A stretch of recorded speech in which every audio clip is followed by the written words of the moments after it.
persoalan dasarnya ada di sini.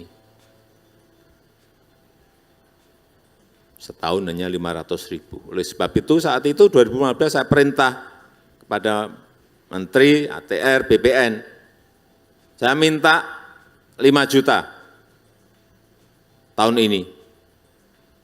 Rampung.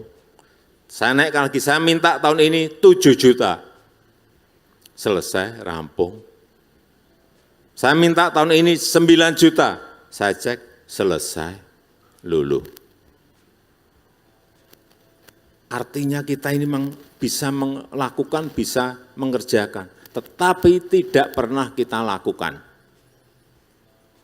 Melompat dari 500.000 kepada 9 juta.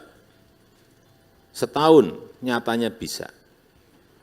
Sehingga sampai sekarang ini dari 46 juta sudah naik menjadi 80,6 juta sertifikat hak milik. Sekarang ada tambahan lagi karena di lapangan banyak persoalan-persoalan yang khusus dan spesifik di pulau-pulau kecil. Seperti tadi bisa kita lihat suku Bajo hidup di atas air, diberikan hak milik, berikan. Ternyata ributnya itu antar kementerian.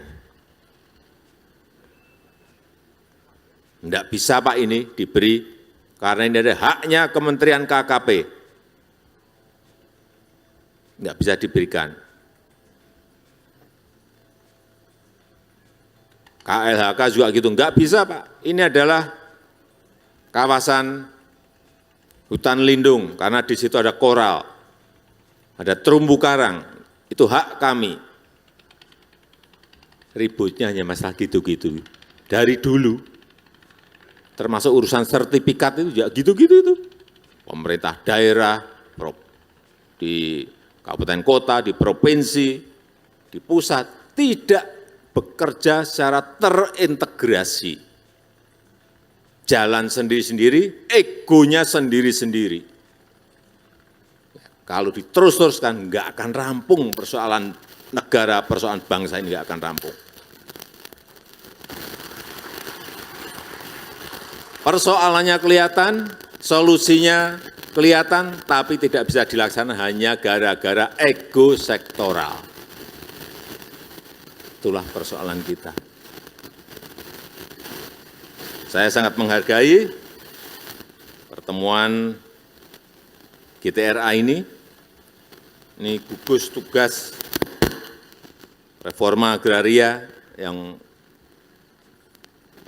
kita harapkan segera bisa mengintegrasikan, memadukan seluruh kementerian, lembaga, dan juga pemerintah daerah, semuanya bekerja dengan tujuan yang sama, menyelesaikan masalah-masalah lahan yang ada di masyarakat.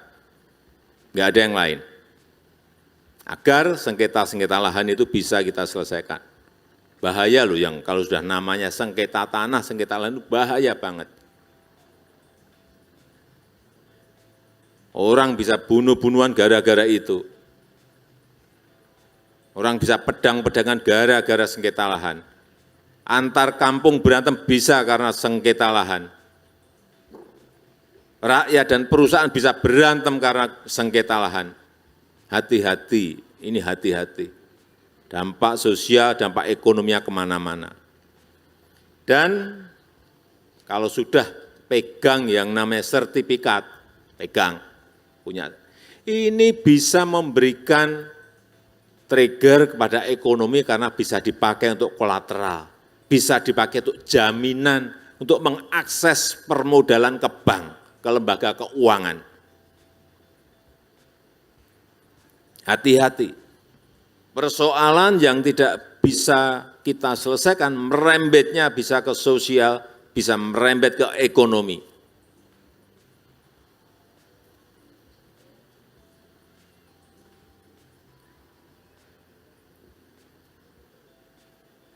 Persoalan ini juga tidak hanya masalah urusan lahan dan tanah saja. Persoalan-persoalan yang lain karena kita tidak pernah bekerja terintegrasi.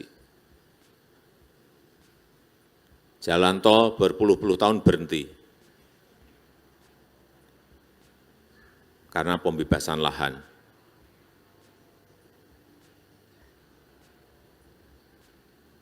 Karena apa? Tidak saling komunikasi antara BPN dengan daerah, antara BPN dengan yang ingin mengerjakan tol, Kementerian PU, ya enggak sambung, berhenti ada yang 20 tahun, ada yang 10 tahun, saya ke lapangan ini persoalan apa, atau kayak gini kok enggak rampung-rampung. Persoalan kecil, tapi enggak bisa diselesaikan oleh pembuat kebijakan. Siapa? Kita sendiri. Kan lucu banget kita ini. Saya telepon 3 orang aja ini, selesaikan ini, persoalan selesaikan. Enggak ada 2 minggu juga selesai.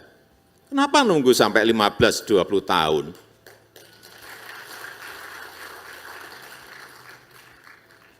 Sekarang jadi sambung jalan karena hal-hal seperti ini.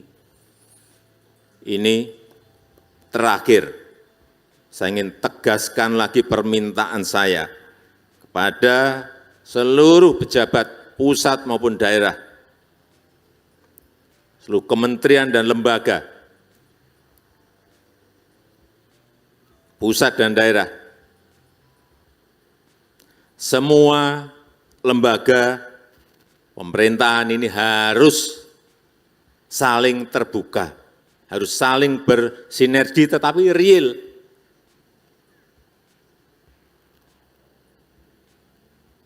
Ini pada tataran pelaksanaan. Kalau di forum rapat itu kita harus terbuka, prakteknya tidak. Itu yang kita sering lemah di situ. Sekali lagi, semua lembaga pemerintah harus saling terbuka dan saling bersinergi.